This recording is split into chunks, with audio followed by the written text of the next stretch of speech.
Le Nouvel Esprit Public, Philippe Meyer, bonjour.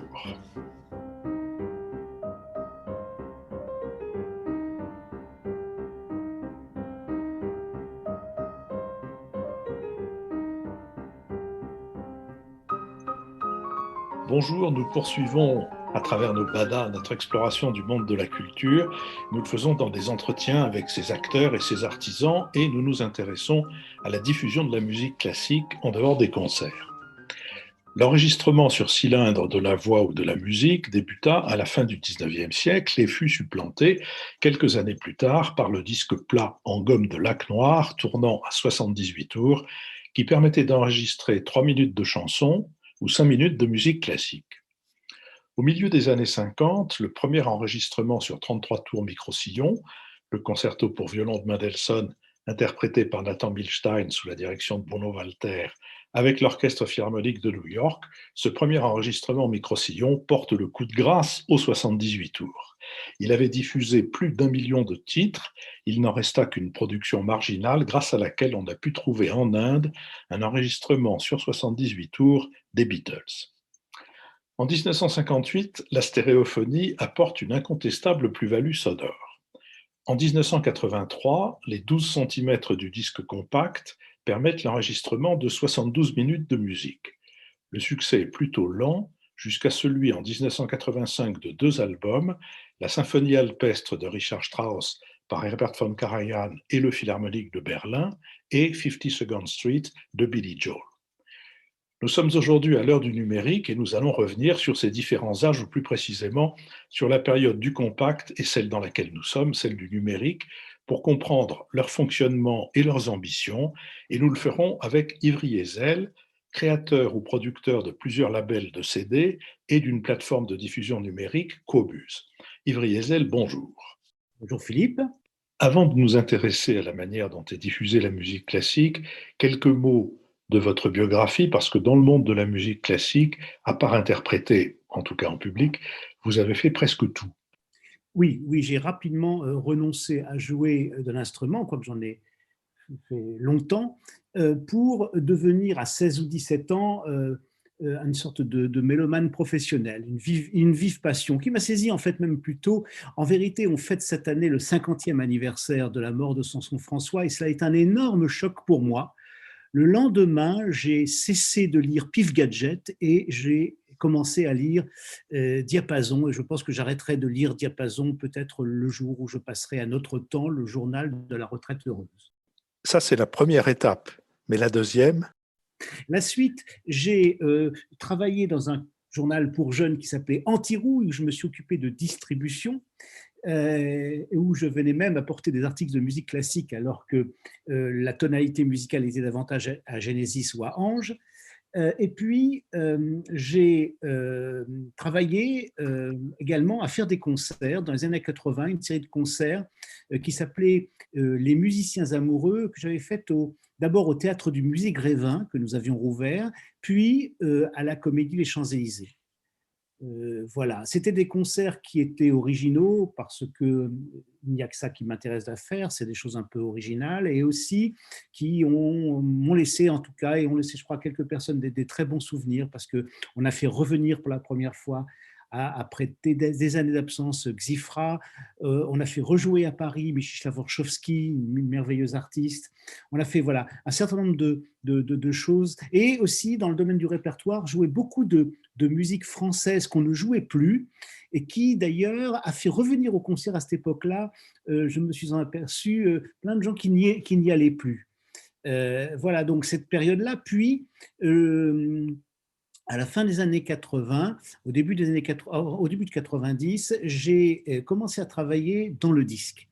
Et je suis arrivé un peu par hasard dans une maison de distribution qui faisait que de la pop et du rock, où j'ai créé un département classique et je me suis lancé là-dedans à cœur perdu, euh, en particulier parce que j'ai découvert, j'avais été très discophile jusqu'à l'âge de 20 ans, puis il y avait eu une sorte de passage comme ça où j'avais arrêté de collectionner les disques. J'ai un souvenir très précis, c'est que, et qui est vraiment très important pour toute la suite, c'est qu'à l'époque où les Mac, les Macintosh, vous savez, les premiers appareils Macintosh apparaissaient, j'avais été fasciné par de voir les premiers appareils qui coûtaient très cher à brancher des imprimantes d'étiquettes à aiguille. Et je m'étais dit, et j'avais donc comme ça un petit peu, moi qui ne suis pas du tout matheux ni quoi que ce soit, découvert un peu ce que c'était qu'une base de données. Et je m'étais dit, tiens, si on mettait mes disques dans une base de données, ça me permettrait de les retrouver plus facilement. Puis ensuite, Brigitte Massin m'avait demandé un article au début du CD sur comment je voyais le CD, quelles pouvaient être ses perspectives. À l'époque, tout le monde pensait que le CD allait favoriser les nouvelles productions et nous priver en quelque sorte de l'histoire du disque. Et j'expliquais dans cet article pas du tout qu'on viendrait rapidement à des rééditions. Et j'ai rencontré une dame au ministère de la Culture qui s'occupait de prospective et qui m'a vraiment étonné parce qu'elle m'a dit, mais vous savez, monsieur, en fait, le CD, c'est la numérisation, mais un jour, la musique arrivera à la maison comme l'électricité, le gaz ou le téléphone. J'en étais resté à cette idée-là et cette idée ne m'a jamais lâché pendant des années. Quand j'ai commencé à vendre des CD, j'ai apporté des tas de labels étrangers qui faisaient un travail extraordinaire. En ces années-là, les grandes marques françaises étaient Erato, Harmonia Mundi, et puis ensuite Ovidis. Et j'ai découvert réellement que les labels anglais, par exemple, et les labels allemands, mais surtout à l'époque les labels anglais, avaient vraiment des politiques extraordinaires, des labels tels que Chandos, Hyperion. Je me suis amusé à introduire ces labels sur le marché et à jouer un petit peu les trubillons de la sorte. Et ça a marché très très bien. Des labels qui se créaient à l'époque et qui étaient en quelque sorte refusés par mes concurrents, surtout Harmonia Mundi, venaient aussi me voir. Et c'est ainsi que Jolanta Skóra, qui créait Opus 11, Stéphane Topakian, qui créait Timpani, Stewart Brown, qui créait Testament, et beaucoup d'autres. Plus tard, Jean-Paul Combet, qui a créé Alpha, etc., sont venus me voir. Même Jordi Savall, quand il a créé Aliavox, tous ces gens, au fur et à mesure des années, sont venus me voir en me disant, Yves, écoutez, moi je crée mon label. C'est une époque où beaucoup d'artistes ont créé leur label et beaucoup de producteurs qui travaillaient pour des grandes maisons de disques se sont mis à créer leur label. Ils sont venus me voir. Et moi, j'ai toujours été passionné par la distribution. Je pense que produire, c'est formidable, quoi que ce soit, mais si on n'est pas entendu, si on ne se préoccupe pas de la distribution, c'est un petit peu vain. Précisément sur ce point, comment pouvait se passer la distribution à l'époque? Tous ces petits labels dont vous avez parlé et dans lesquels il y a de véritables pépites, des labels dont certains ont redécouvert un répertoire ou inventé une autre façon de l'interpréter, comment organiser leur rencontre, comment organiser la rencontre entre le public et ses inventeurs? La période du CD a été une opportunité et un moment extraordinaire pour le disque classique, avec en effet la possibilité pour des labels faisant un job très intéressant de se projeter dans le monde entier. D'abord, le CD voyageait beaucoup mieux que le vinyle. Le vinyle, pour l'expédier à l'étranger, vous deviez séparer la galette de la pochette, c'était très sensible à l'humidité, alors que le CD était pratiquement, comment dire, sans aucun risque et voyageait extrêmement bien. Il s'est créé dans le monde entier une sorte d'amicale, je dirais ça comme ça, une sorte d'amicale de distributeurs indépendants. Dans chaque pays, il y avait 2-3 distributeurs indépendants spécialisés en classique, qui, à eux deux ou à eux trois, distribuaient tout le monde. Et c'était vraiment un job extraordinaire, c'était vraiment une famille de pensée, c'était des gens qui étaient vraiment concentrés sur leur passion, le disque classique, la musique classique, qui ne faisaient pas fortune, mais vivaient correctement et rendaient des services extraordinaires au label. Alors, de temps en temps, on se volait l'un à l'autre des labels, enfin, c'était pas méchant. Et d'autre part, l'arrivée peu avant le CD de l'enregistrement numérique a également beaucoup changé de choses en simplifiant, en allégeant, en rendant beaucoup plus économique aussi le métier d'enregistrer. On n'a pas idée à quel point il était beaucoup plus compliqué d'enregistrer au temps de la bande analogique, et comme c'est devenu quand même beaucoup plus facile avec l'enregistrement numérique. Cela a permis à tous ces labels, en effet, comme vous l'avez dit, non seulement de développer des nouvelles manières, donner leur chance à des artistes qui réinventaient l'interprétation, et en particulier sur la musique ancienne et la musique baroque, mais aussi ça a permis d'explorer des répertoires de manière mais totalement extraordinaire. Quand vous lisiez les mémoires de Rubinstein, le premier volume extraordinaire, il vous raconte qu'il était très ami avec Szymanowski, le compositeur polonais Karol Szymanowski, et quand à l'époque Rubinstein dit « mais Szymanowski est un très grand compositeur, j'invite tout le monde à l'écouter », personne ne connaissait Szymanowski. Et cette période du CD a permis de connaître des compositeurs comme Szymanowski, majeurs, mais tant d'autres, mais c'est incroyable. Et ça a été donc une période extraordinaire où il y avait quelque chose d'extraordinaire aussi, c'est une sorte de conjonction entre une réalité économique et une ambition culturelle. On pouvait faire des choses très intéressantes et gagner sa vie. Ça, c'était fantastique. Je me rappelle que la personne qui m'a accueilli chez Mediaset, le jour où elle m'a passé la main pour aller vendre les disques dans les magasins, parce que j'étais vendre mes disques dans les magasins, ça m'amusait énormément, elle me disait, tu sais, là, il y a une intégrale, on en est à la 25e volume de l'intégrale des symphonies de Joachim Raff. Tu sais, Raff, tu verras, ça se vendra très bien. Il n'y connaissait rien en musique classique, mais lui, il avait vu. Et c'est vrai que j'arrivais chez Virgin, je vendais 50 Raff et ils étaient vendus dans la journée. Donc c'était extraordinaire comme période. Est-ce qu'il ne faut pas aussi mentionner le fait que dans les grandes surfaces culturelles, à l'époque Virgin ou la Fnac, on trouvait non seulement de très importantes quantités d'enregistrements, une offre très large, mais aussi des guides, des vendeurs qui savaient de quoi étaient faits les disques de leur rayon. Oui, c'est vrai qu'il s'est passé quelque chose de très particulier en France qui en a fait un pays de cocagne pour le disque classique. La France était, pour les éditeurs étrangers, un pays extraordinaire qui payait très cher ses disques et qui les vendait cher, qui dégageait de l'argent pour faire du marketing, pour les labels. Donc c'était formidable. Quand on vendait des disques à l'étranger, nous, particulièrement par exemple en Allemagne ou aux États-Unis, on les vendait beaucoup moins cher que nous les achetions. Et ça, la raison en était, il faut bien dire, la Fnac. Quand la Fnac s'est développée dans les années 70 dans le domaine du disque classique, la Fnac disposait de moyens pour faire des stocks et évidemment, la Fnac a été à une époque une entreprise culturelle tout à fait extraordinaire.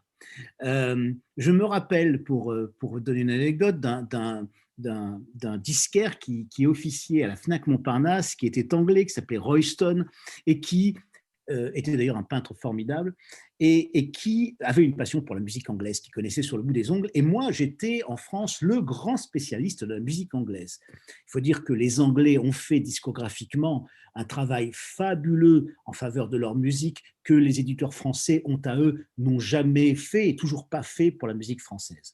Et ce garçon m'achetait des tonnes de disques de musique anglaise, c'était sa passion. Il en remplissait un peu trop les tiroirs et lorsqu'il est parti, j'ai eu des gros soucis parce qu'il y avait beaucoup de surstock. En revanche, quand j'arrivais avec une cinquième de malheur, ça, je n'osais pas trop insister auprès de lui parce que clairement, ce n'était pas son truc. Donc on avait des vendeurs extraordinaires qui avaient des moyens de stocker. Et évidemment, les disquaires en province, quand une Fnac ouvrait, se trouvaient dans une situation très délicate parce qu'ils n'avaient pas le cash pour stocker autant que la Fnac.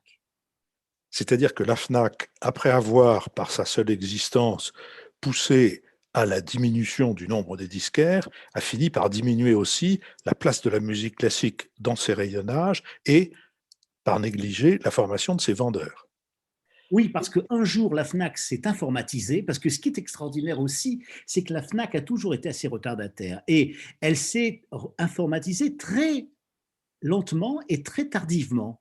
Et quand elle s'est informatisée, bon, c'est là que les ennuis ont commencé parce que quelque part, ils ont commencé à savoir ce qu'ils avaient en stock. Et évidemment, vous savez que les gestionnaires ne sont pas toujours des gens très intelligents ou très artistiques, et ils ont commencé à être très embêtants. Et après avoir capté, en quelque sorte, le marché, la clientèle, après avoir fait fermer beaucoup de disquaires, ils se sont à leur tour fermés, et c'est devenu un peu infernal. Et ce moment un peu infernal est survenu, grosso modo, vers les années 97. Vous parliez tout à l'heure de cette dame qui, au ministère de la Culture, vous avait annoncé que bientôt la musique arriverait chez nous comme l'eau ou comme l'électricité. C'est ce qui s'est passé. Et à ce moment-là, vous avez été de cette nouvelle aventure qui est l'aventure du numérique. Alors oui, en effet, j'ai pris ma liberté en tant qu'entrepreneur en 1900. 97 quand j'ai créé ma société Abeille Musique, une société, bon, je ne savais rien faire d'autre. J'ai cassé mon plan d'épargne logement, qui n'était d'ailleurs même pas complet, et j'ai créé ma société qui s'appelait Abeille Musique. Et j'ai fait ce que j'avais la possibilité de faire avec très peu d'argent tout de suite, c'est-à-dire de la distribution de disques. C'était mon métier, je connaissais par cœur. Bon. Et dès le premier jour, j'ai su. Alors, c'était une époque où on parlait de la mort du disque classique. Les majors, après avoir beaucoup dépensé de l'argent et avoir fait une politique artistique pas toujours très intéressante au début du CD, s'était pratiquement retiré, produisait extraordinairement peu, et j'avais d'une certaine manière réussi cela, qu'il devenait une sorte de tarte à la crème chez les journalistes discographiques de dire que, ah oui, finalement maintenant c'est les indépendants qui font des choses intéressantes. Et j'ai toujours dit, attention, les majors reviendront et ça sera terrible. Et je crois que, hélas, j'ai eu raison, on le voit en ce moment. Quand j'ai créé Abeille Musique, j'ai tout de suite pensé aussi que ce que je créais, ce n'était pas un distributeur de CD, c'était un nouveau distributeur de musique, et que ce distributeur de musique, en effet, allait commencer par vendre des CD, mais finirait par vendre du numérique. Ça a été mon intuition. Et d'ailleurs, tout à fait au début, j'avais singé une publicité d'IBM qui, à l'époque, disait « solution pour une petite planète », et moi j'avais dit « solution pour un tout petit métier », pour indiquer que je pensais que nous allions vers le numérique, encore une fois, par rapport à cette prédiction, m'avait dit la dame, qui datait, je rappelle, cette prédiction du ministère de la Culture, ça datait du début des années 80, donc c'est assez extraordinaire. Le CD venait tout juste de sortir. Comment conceviez-vous la programmation de votre label? Alors, ça a été tout à fait extraordinaire. Au début, je n'avais pas de sous, j'avais un carnet d'adresses, j'ai téléphoné aux gens que je connaissais. Beaucoup avaient été bloqués chez leur distributeur et puis de toute façon, on n'était pas tout à fait certain que venir avec moi, c'était financièrement sûr. Donc, très étonnamment, j'ai travaillé avec d'autres avec qui je n'avais pas travaillé. Et puis, un jour est arrivé une sorte de miracle incroyable. Jordi Saval, que je ne connaissais pas, qui était à l'époque tout auréolé de l'énorme succès de Tous les matins du monde et des autres sublimes disques qu'il avait fait, Jordi m'appelle et me dit « Écoutez Yves, j'ai décidé de quitter ma maison de disques, voulez-vous, j'ai entendu dire que vous créez un nouveau distributeur, si vous vouliez travailler avec moi, ce serait formidable. » C'était vraiment, mais vous savez, le coup de bol, le miracle. Car j'arrivais avec ma première feuille de nouveauté dans les magasins avec un disque du meilleur vendeur du moment, Jordi Saval. Et puis ensuite, bon, et d'autres labels sont venus, comme par exemple Arcana, Michel Bernstein, un très très grand éditeur pour lequel j'avais beaucoup d'affection et pour lequel dont je suis inconsolable de la disparition, et qui avait été d'ailleurs le premier éditeur, enfin l'un des premiers éditeurs de Jordi Saval, et qui avait créé Valois et Astrée, et beaucoup d'autres. Je m'occupais des enfants des autres. Ma passion, c'est de m'occuper des enfants des autres. J'ai produit beaucoup de disques moi-même, plus de 100 disques. Je l'ai fait, mais bon, ça serait trop long à expliquer, à raconter. À l'époque où je me suis occupé du label Naxos, que j'ai introduit sur le marché français, et je l'ai fait pour forcer le marché français à l'époque, pour dire, voilà, nous savons produire avec des artistes français. Mais ma vraie passion, c'est la distribution. Naxos, c'était aussi un label bon marché. C'était à l'époque, absolument, les disques étaient extraordinairement chers, ça coûtait 150, 170 francs à l'époque, un disque. Et Naxos coûtait 50 francs. Mais Naxos avait fait une opération avec Leclerc qui avait été massive, qui avait très bien marché, qui avait beaucoup rapporté d'argent. C'était la première fois qu'on vendait des disques à 50 francs.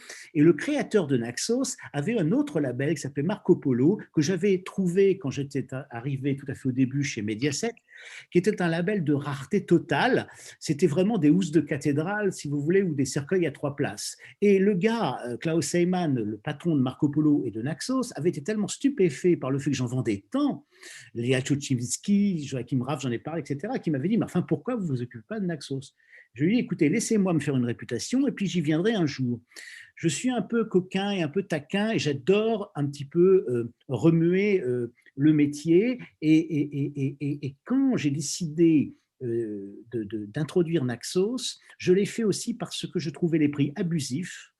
Et je pensais qu'on ne pouvait pas comme ça rester sur des prix aussi élevés, que ça allait craquer, que c'était seulement une première période du marché, mais vous savez, tout marché se développe avec une baisse des prix, c'est tout à fait normal, on apprend ça dans les écoles de commerce, et qu'il était temps de donner surtout beaucoup plus de choix aux gens. Et ça a très très bien marché. L'introduction de Naxos en France a été un sujet compliqué parce que la Fnac résistait. Enfin voilà, je m'en suis sorti comme ça et ça a eu un très beau succès. Peut-être pourriez-vous nous donner une idée du répertoire que vous avez diffusé, du spectre de compositeurs et d'interprètes que vous avez fait connaître, que vous avez diffusé avec Naxos? Ah, au travers Naxos, c'est énorme. Oui, je sais bien, c'est pour ça que cette À l'origine, Naxos avait comme projet de ne faire que 250 disques environ, et encore, couvrant le cœur du répertoire. L'histoire de Naxos est une histoire très amusante puisque Klaus Heyman, qui était basé à Hong Kong, où il avait, en particulier pendant la guerre du Vietnam, mais en fait, il avait commencé, il travaillait dans une entreprise par correspondance qui servait les soldats qui étaient basés là-bas, je crois. Et puis ensuite, il a arrêté. Il est devenu le représentant de la marque Bose dans tout le sud-est asiatique. Et puis un jour, quelqu'un qui, je pense, lui devait de l'argent, n'avait pas les moyens de lui rendre et lui a troqué en quelque sorte 25 ou 50 masters, 50 enregistrements, réalisés des œuvres principales du répertoire dans les pays de l'Est, en particulier à Bratislava. Alors vous savez, en France, on avait toujours cette espèce de mépris pour les pays de l'Est, ce qui est particulièrement stupide s'agissant de la musique, naturellement. Et à l'époque, Bratislava, personne n'aurait été capable de mettre ça sur un point sur une carte. Et moi, quand j'ai vendu Naxos, j'ai dit, mais vous savez, Bratislava, où Naxos fait tant de disques, vous savez, c'est la banlieue de Vienne. Hein, c'est à, je crois, même pas 30 kilomètres de Vienne. Alors, ça serait quand même assez curieux que les gens perdent tout talent parce qu'ils sont du mauvais côté du rideau de fer. Mais ça a été très difficile, néanmoins, d'imposer Naxos. C'était d'autant plus que Naxos, en se développant, était et toujours ce qu'on appelle un mix bag. C'est-à-dire que quand vous achetez un disque Naxos, d'abord c'est moche un disque Naxos, et quand vous achetez un disque Naxos, vous ne savez absolument pas ce que vous allez avoir comme qualité dedans. Pourquoi? Parce que Klaus Heyman est un gourmand et qui ne résiste jamais à élargir son catalogue, surtout d'œuvres rares, avec pas toujours une totale préoccupation de la façon dont c'est joué.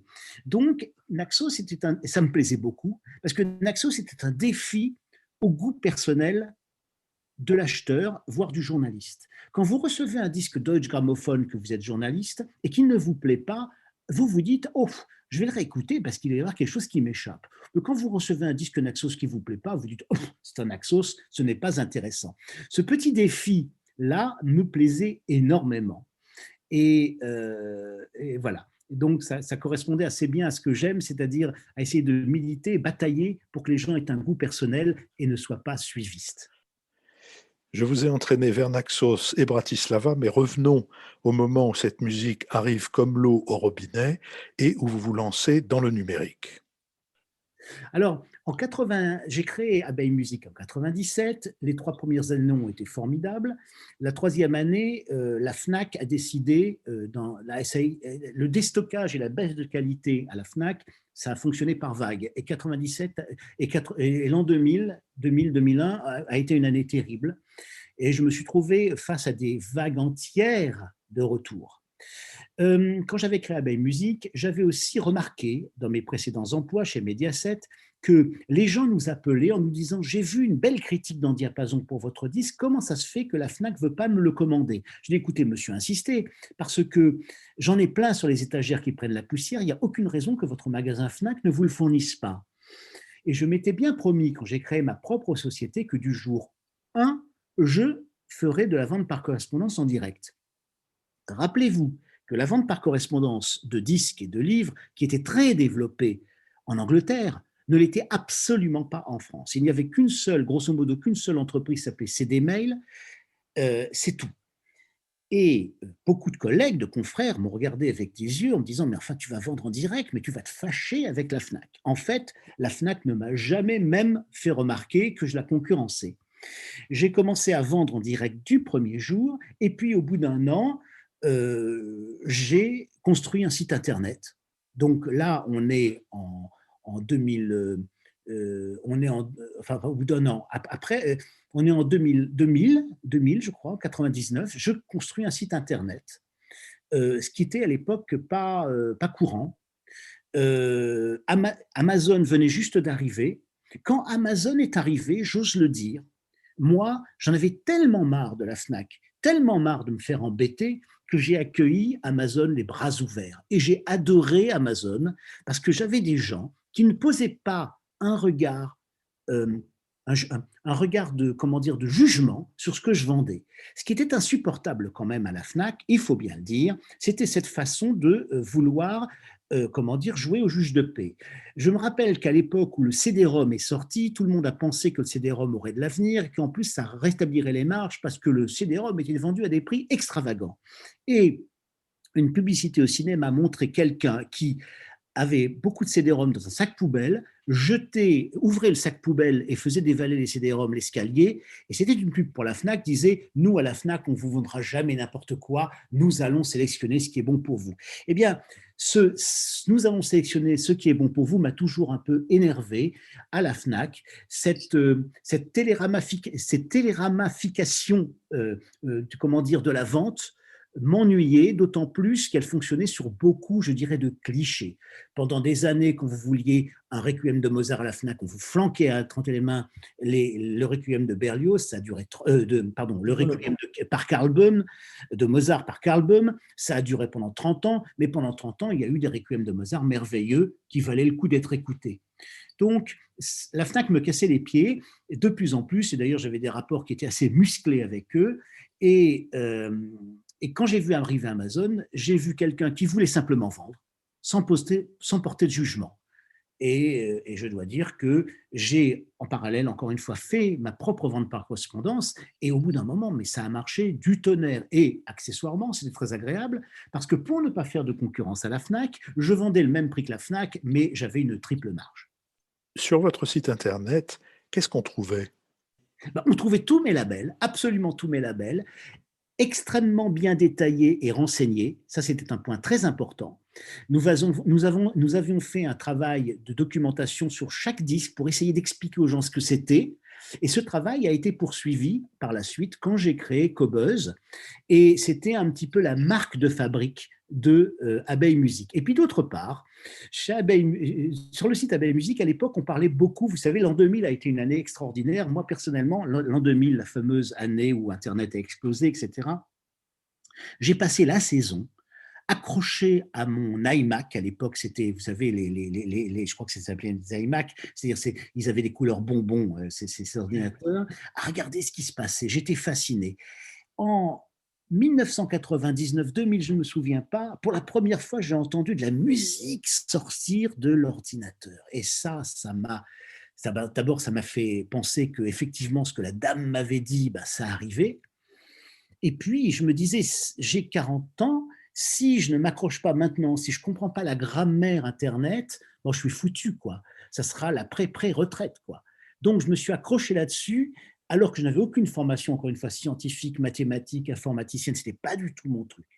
Et en 2003, donc, j'ai commencé à me préoccuper de savoir comment je pourrais stocker de la musique dans des serveurs pour préparer la vente de musique dématérialisée. J'ai tâtonné, j'ai dépensé de l'argent pour rien. Et puis est arrivé quelque chose d'incroyable, c'est qu'en 2005, chez Abeille Musique, nous avons eu un succès extraordinaire que j'avais certes un peu arrangé, mais enfin, vous savez, on essaye d'avoir du succès, on n'y arrive pas tous les jours. Et là, il s'agissait de cette fameuse intégrale Mozart que nous avons commercialisée, qui faisait 170 CD, que nous vendions 99 euros, je la fais courte. J'avais réussi à faire ce tour de passe-passe extraordinaire, d'arriver à vendre 170 CD pour un prix ridicule, et ça a marché extraordinairement. J'avoue, je dois rappeler d'ailleurs que la Fnac, une fois de plus, m'a dit non, non, on n'en veut pas, et qu'ensuite ils étaient à genoux pour avoir des stocks. Euh, et cette intégrale Mozart, suivie d'autres intégrales qui ont également très bien marché, qui a fait qu'une année, on a été jusqu'à 26% avec musique de part de marché classique en France, nous a donné de l'argent, nous a donné les moyens que nous avons réinvestis dans le numérique. Là, peut-être faudrait-il que vous nous disiez comment, économiquement, on arrive à produire une intégrale Mozart, dont je me souviens très bien, pour 99 euros. En fait, cette intégrale Mozart existait déjà. Elle avait été produite par la personne qui dirigeait ce label, qui s'appelait Brilliant Classics, et qui s'appelle Peter Van Winkle, et qui est un mec merveilleux, un grand amateur de piano, un très grand producteur. Son patron lui avait dit, je voudrais sortir une intégrale Mozart. En fait, à l'époque, il y avait une chaîne de magasins en Hollande qui travaillait avec eux en exclusivité. Une chaîne de magasins, c'est pas péjoratif, mais c'est un peu comme Lidl qui faisait des produits en exclusivité, et des produits qui étaient extrêmement flashy, qui étaient extraordinaires, quoi. Et en l'occurrence, ils avaient décidé d'avoir une intégrale Mozart. Ils faisaient régulièrement des produits culturels et des CD, des coffrets.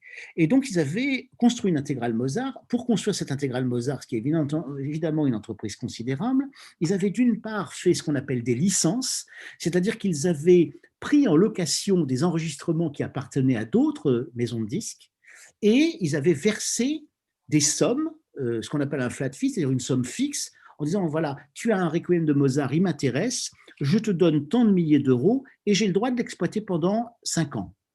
Donc ça, c'était une partie, disons, les 2 tiers de cette intégrale. Et puis, il restait un tiers où les œuvres n'étaient pas licenciables parce que, très rares, certaines fois, n'existant que dans un seul enregistrement, et le producteur de l'enregistrement ne voulait pas licencier. Donc là, ils se sont mis à produire, en particulier les opéras de jeunesse, par exemple. Il est d'ailleurs arrivé, je ne veux pas être trop long, mais il est d'ailleurs arrivé quelque chose de très étonnant, c'est qu'en plein succès de l'intégrale Mozart, l'un des disques, certainement l'un des disques les moins intéressants de Mozart, enfin, comportant la musique la moins intéressante, les contredanses, mais bon, quand on fait une intégrale, on enregistre tout, était une licence d'un enregistrement fait en Allemagne, et le producteur de cet enregistrement qui avait donné la licence, en fait, et qui était peut-être jaloux du succès de cette intégrale, s'est aperçu que la licence était tombée, et donc nous a fait un procès. Ça a été épouvantable, enfin ça a été homérique comme histoire, pour ne pas sortir les disques des magasins. Toujours est-il que voilà comment on fait une intégrale, et 2 tiers où il n'y avait pas en quelque sorte, il n'y avait d'argent à investir qu'une sorte d'avance faite au producteur, et puis un tiers où il fallait investir. Ils avaient fait ça sur plusieurs années. Mais c'était des coffrets assez moches, assez invendables. Et mon idée, ça a été de dire, écoutez, mettez tout ça dans une boîte, surtout qu'elle soit petite, et vendons ça à un prix un peu qui fasse flash, d'autant plus qu'à l'époque, nous venions juste d'adopter l'euro. Le gouvernement avait pris des mesures pour que les producteurs, enfin, on ne puisse pas arrondir pour éviter l'inflation, pour qu'on ne puisse pas arrondir les prix. Donc, des disques valaient 15,23 €, enfin, des prix invraisemblables. Et là, on arrivait avec un prix flashy et rond. Et j'ai réussi à imposer ce prix aux revendeurs. C'est une chose qui serait trop longue à expliquer, mais j'ai réussi à un peu leur tordre le bras. Pourquoi? Parce qu'ils vendaient un produit très cher. J'étais convaincu, très cher par rapport à un disque normal. 100 €, c'est pas rien. C'est le prix d'une paire de chaussures. J'étais convaincu que s'ils vendaient 129, ils n'allaient pas en vendre, mais que s'ils en vendaient 99, ils en vendent plein. C'est exactement ce qui s'est passé. Et alors là, ils se sont aperçus que c'était gagnant, parce que là où ils vendaient un disque d'habitude, ils en vendaient la valeur de 3,5. Et donc, ils avaient beaucoup de marge et tout le monde était content. Mais au début, je leur ai un peu forcé la main pour qu'ils le vendent à 99, car ils auraient dû le vendre à 129 avec leur marge habituelle. Merci de ces éclaircissements. J'aimerais que nous nous rapprochions maintenant de Qobuz, la plateforme de musique en ligne sur le chemin de laquelle je vous ai arrêté. Alors, en effet, l'une des préoccupations d'Abeille avait toujours été de donner des informations sur les disques. Car à l'époque, quand on achetait dans le magasin, on pouvait certes dialoguer avec le vendeur, regarder ce qu'il y avait derrière le disque, etc. Mais quand on achetait par Internet, c'était très difficile. Et hélas, 20 ans plus tard, c'est toujours aussi difficile. Donc, quand j'ai fait mon site Abeille Musique, j'ai fait un site dont tout le monde s'accordait à dire qu'il était très détaillé. Et quand nous avons eu ce coup de bol avec l'intégrale Mozart, et que nous avons eu les moyens donc de nous mettre à travailler sur le projet Qobuz, nous avons pris des fondamentaux que nous avions déjà développés sur Abeille Musique. C'est-à-dire que mon idée était que je travaillais dans un genre spécialisé, un genre de passion, et que je devais me servir du numérique pour, pour le mettre au service de ma passion. Parce que si nous ne nous emparions pas, nous, les passionnés, les spécialistes de ce genre, du numérique pour vraiment le mettre au service de notre passion, alors ça serait terrible, ça serait même assez dégueulasse, si je peux me permettre, ça serait une boucherie. Et hélas, la boucherie est arrivée. On a vu débouler à l'arrivée de la musique en ligne. D'abord, il faut savoir une chose, c'est que la première fois que iTunes a été créé, iTunes a été créé à la demande des plus gros producteurs de musique mondiaux parce que Apple avait inventé l'iPod, qui permettait de stocker la musique dans un petit disque dur baladeur. Mais rapidement, on s'est aperçu qu'une quantité absolument minuscule de la proportion de musique stockée sur les iPods du monde entier était légale. Le reste était du piratage. Le piratage, comme vous le savez, s'était beaucoup développé. Et donc, les maisons de disques ont insisté auprès d'Apple pour que Apple crée un service de vente de musique à l'acte, de téléchargement. C'est ce qu'a fait Apple, en ne se souciant jamais de ces problèmes comment dire, ni de qualité d'information, ni de qualité de son. Et en vendant finalement de la musique compressée finalement assez chère, 9,99 pour avoir un enregistrement très dégradé. Et quand sont arrivés, je dirais, les aventuriers du streaming, c'est-à-dire Spotify, Deezer et Qobuz, Qobuz ayant été créé absolument en même temps que Deezer, enfin 4 mois de distance, les autres, là, les Spotify et Deezer, ne se sont pas non plus préoccupés de la documentation, ne se sont pas préoccupés de la qualité de son. Ils ont été des entreprises à certains égards très habiles parce qu'ils ont construit un mur d'argent pour faire ce qu'on appelle une barrière à l'entrée. C'est-à-dire que pour être certain que d'autres concurrents ne rentreraient pas, ils ont accumulé une espèce de barricade d'argent, en particulier Spotify, qui les mettait à l'abri de tout problème pour développer leur projet, qui leur permettrait de prendre des parts de marché en perdant de l'argent. C'est ça que les gens ne comprennent pas, c'est que les startups qui perdaient de l'argent, en fait, ne perdaient de l'argent en exploitation, mais prenaient de la valeur. Et c'est ce qui s'est passé avec Spotify. Aujourd'hui, ils doivent à peu près être équilibrés, mais pendant des années, ils ont perdu de l'argent. Simplement, leur entreprise a pris énormément de valeur. Alors, ça a été moins heureux avec Deezer, qui a été soutenu de manière invraisemblable par le gouvernement français au détriment de Qobuz à l'époque. Pourquoi? Parce qu'à cette époque-là, on votait la loi Hadopi. Et Madame Albanel, quand elle a défendu, qui était ministre de la Culture, quand elle a défendu la loi Hadopi devant le Parlement, s'est trouvée devant un Parlement toute couleur confondue, politique confondue, très rétif à voter la loi Hadopi, parce que, je me rappelle, Madame Royal avait déclaré, mais enfin, je ne vais tout de même pas faire mettre en prison mes enfants qui téléchargent dans la cave, comment dire, dans le garage. Donc c'était une loi très impopulaire et il fallait sortir un exemple vertueux de musique en ligne. Ça a été Deezer qui était à l'agonie et on a demandé à Orange de le reprendre en main. D'ailleurs, la même chose s'est passée, vous vous rappelez, avec Dailymotion. Dans les deux cas, ça n'a pas été un grand succès, je crois. Alors Deezer n'est pas un gros succès, mais appartient désormais à un oligarque russe qui possède également Warner Music. En revanche, Spotify est un assez beau succès, a énormément des millions de clients dans le monde entier.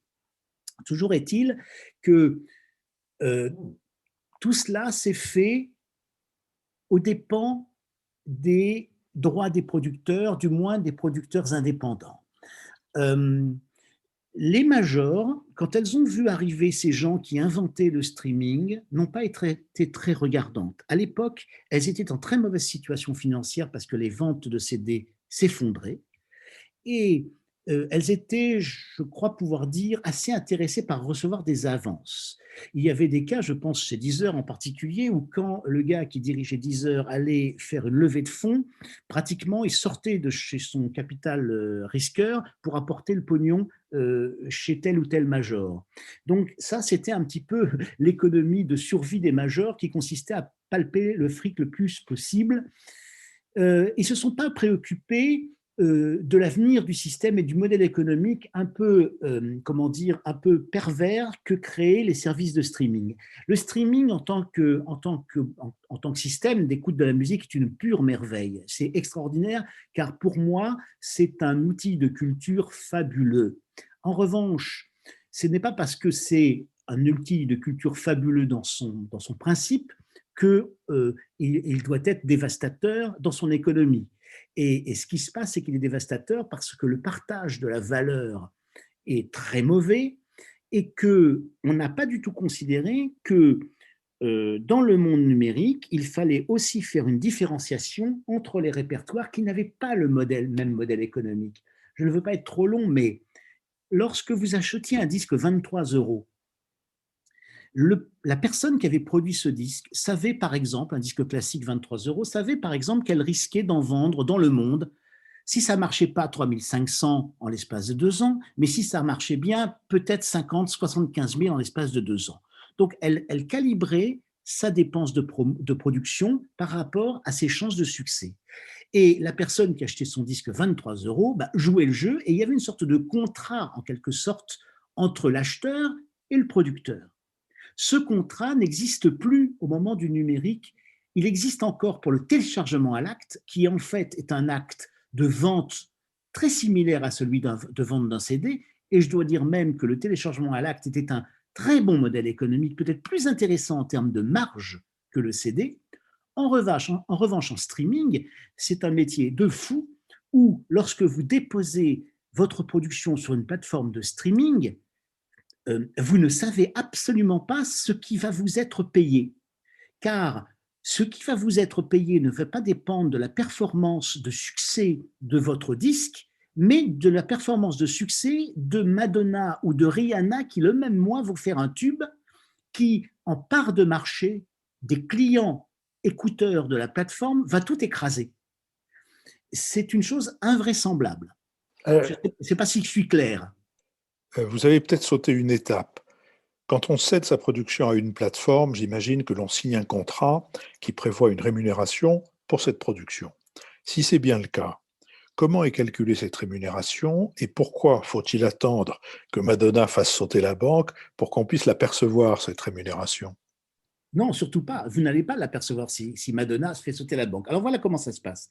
Un service de musique en ligne a un certain nombre d'abonnés qui payent chaque mois de l'argent.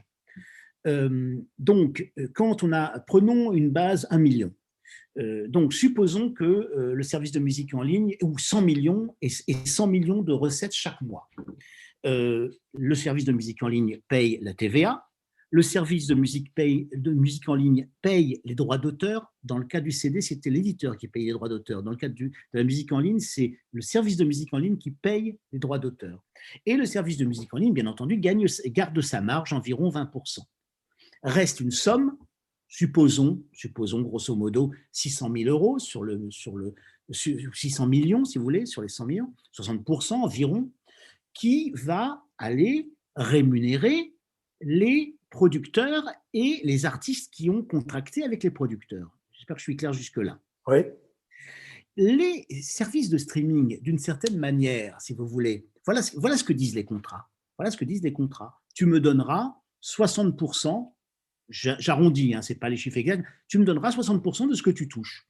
Bon, la plateforme de streaming, elle donne ses 60%. Peu lui chaud, en fait, quel va être le partage de la valeur ensuite. Elle donne ce qu'elle doit donner, elle peine à gagner sa marge de 20% et elle donne le reste.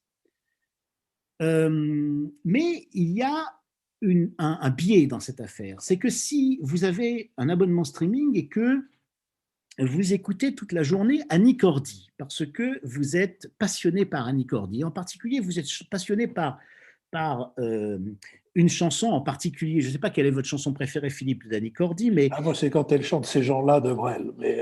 Voilà. Eh bien, supposons que vous écoutiez toute la journée Ces gens-là de Brel par Annie Cordy. Normalement, 100% du prix de votre abonnement que vous avez payé devrait aller à Annie Cordy et son producteur. Vous êtes d'accord? C'est-à-dire que 60% de ce qui est perçu devrait aller. Ce n'est pas du tout le cas. Parce que si, vous comprenez, l'argent qui est sur la table à distribuer est une piscine fermée. Bon, elle s'agrandit un peu chaque mois parce que la plateforme gagne de nouveaux clients, mais c'est un truc fermé. Mais si ce mois-là, au terme d'un succès planétaire, Rihanna a fait 50% des écoutes à elle seule, ou alors le répertoire de Rihanna a fait 50% des études, ou des écoutes, ou le répertoire de la techno, ou etc., ou du rap, après, a fait sur cette plateforme 50% des études, des écoutes, il ne restera que 50% pour les autres. Donc vous vous trouvez compressé dans vos revenus. Le contrat que vous avez fait, vous, en tant que producteur, artiste, avec la plateforme, ne dit pas ce que vous allez être payé. Il dit le pourcentage de ce que vous allez recevoir. Et ce que vous allez recevoir, c'est d'un certain pourcentage votre part. Mais si vous comprenez que vous êtes très minoritaire, Philippe Meyer, à écouter ces gens-là par Annie Cordy. Très, très minoritaire. Ou pareillement, si vous écoutez du Raf, du Liatuchinski, du Chimanovski et même du Jordi Savall. Vous êtes très minoritaire sur une plateforme comme Deezer ou Spotify, où tout le monde écoute du rap, du hip-hop et des standards internationaux. Donc, sur une plateforme comme Qobuz, j'avais fait une animation de cette plateforme qui était très forte sur le classique, parce que c'était ma spécialité. Mais j'avais compris aussi, j'avais réalisé qu'il ne fallait surtout pas faire une plateforme spécialisée, parce que les utilisateurs allaient sinon se cogner au mur de la plateforme constamment. Imaginez par exemple, je veux écouter de la musique de film, est-ce de la musique classique, est-ce pas de la musique classique? Donc j'avais fait une plateforme généraliste, mais qui avait même Johnny Hallyday, et qui a toujours Johnny Hallyday, mais en l'animant d'une certaine manière, j'avais fait une proportion de clientèle classique très importante, 30-40% à une époque, 42% à une époque, et donc cette plateforme était bien une plateforme qui rémunérait bien le classique, vous comprenez? À l'inverse d'une plateforme où le classique n'aurait fait que 2 ou 3%.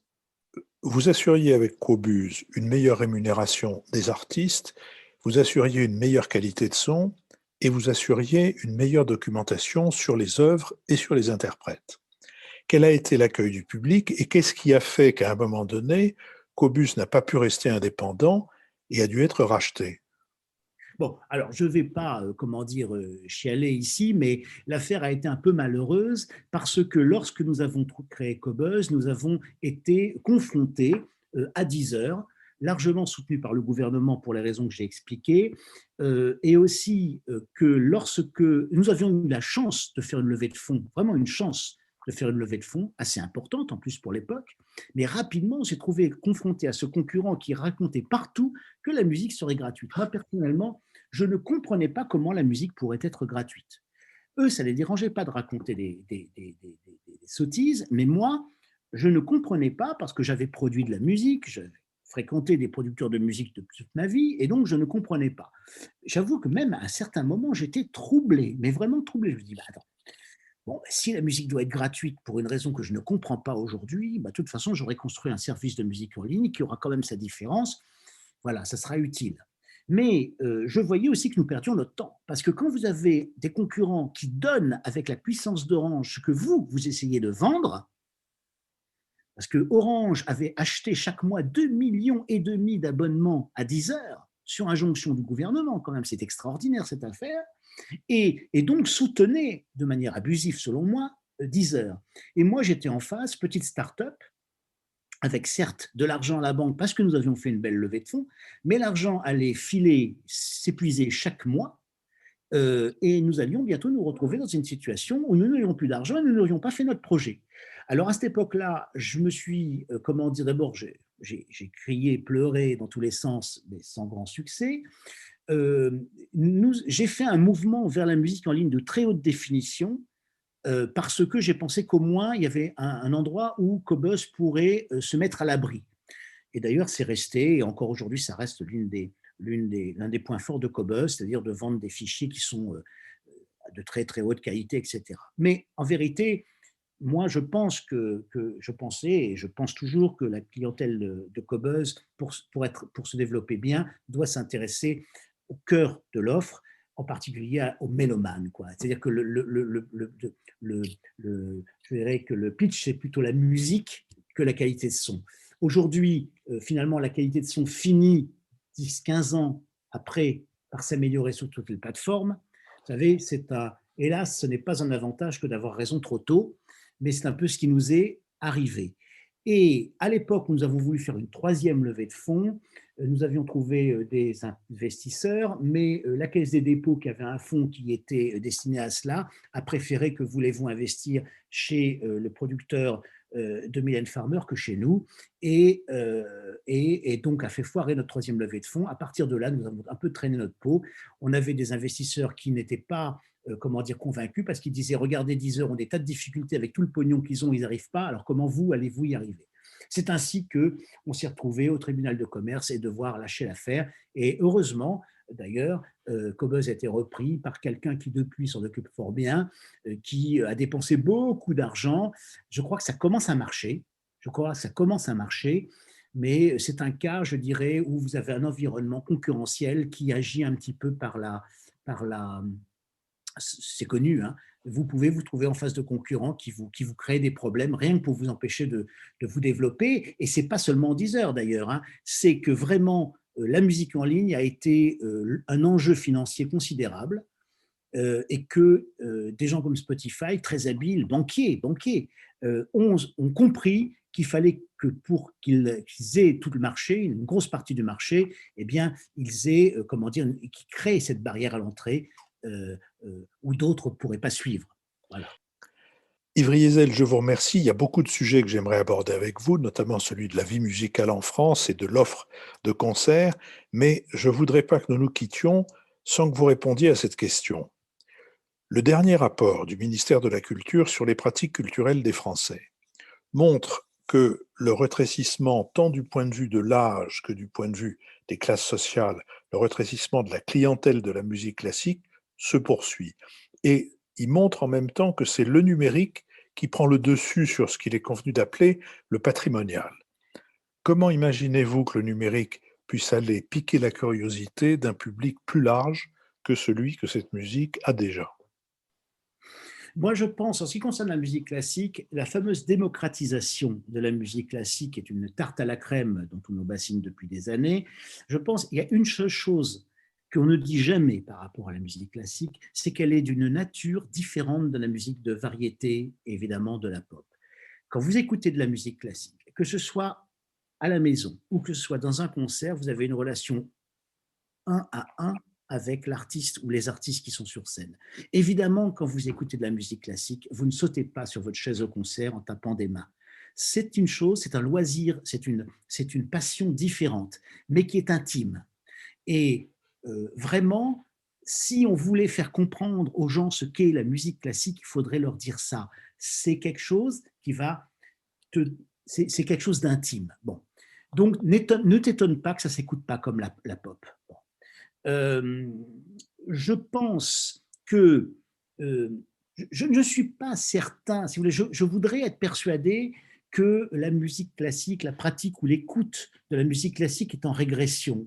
Très franchement, je pense que c'est à peu près similaire depuis longtemps.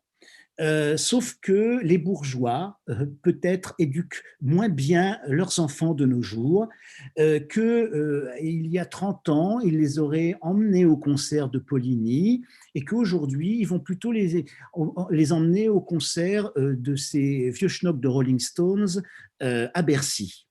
Et que forcément, ça crée à force des dégâts.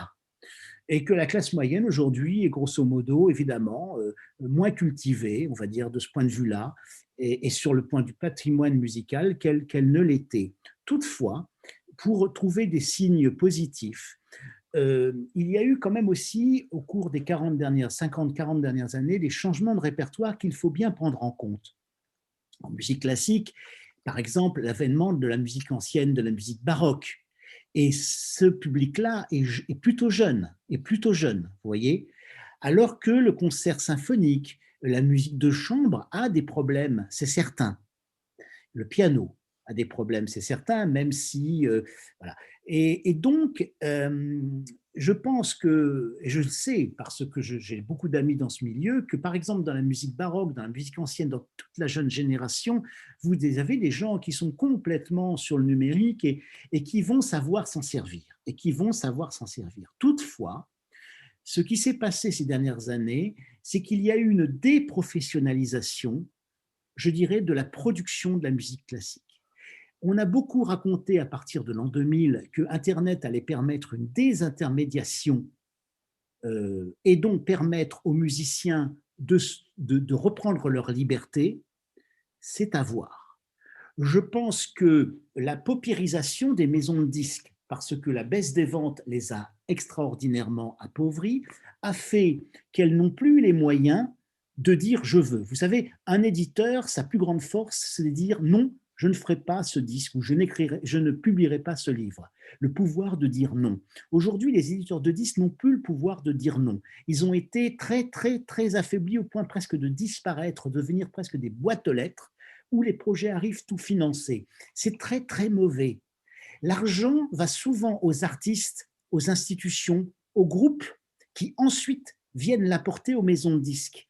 Mais ça veut dire que le filtre, la censure en quelque sorte, le métier de l'éditeur n'est plus respecté, il est piétiné. Je pense que c'est quelque chose dont devraient s'emparer les pouvoirs publics, voir où y mettre l'argent et que la recréation de vrais médiateurs sera très très important pour l'avenir de ce métier, pour la professionnalisation des artistes. Enfin, comment ne pas déplorer l'errance totale du service public.